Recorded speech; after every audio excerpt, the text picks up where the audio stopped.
সবর বাংলা জানেন তো কি? ধৈর্য।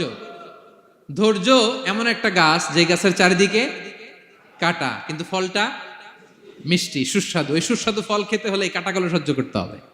ধৈর্য।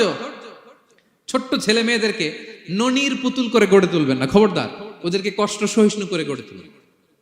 আপনি থাকতেই কষ্ট করা শিখান, তার জীবনটা স্মুথ হবে, তার ক্যারিয়ারটা ব্রাইট হবে, তার ভবিষ্যৎটা সুন্দর হবে। ছেলেমেয়েরা কিছু চাইলেই সাথে সাথে দিবেন না।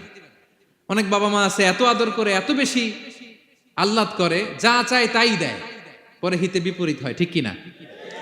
ছেলে মেয়েকে অভাব শেখান, ছেলে মেয়েকে কষ্ট শেখান, ওদেরকে সংগ্রাম শেখান, প্রতিকূল পরিবেশে কি করে টিকে থাকতে হয় এটার সবক শেখান। সেদিন লোকমান তাই করলেন, ছেলের সবর শিখাইলেন যে বাবা ধৈর্য ধারণ করো, আতঙ্কিত হবা না, জীবন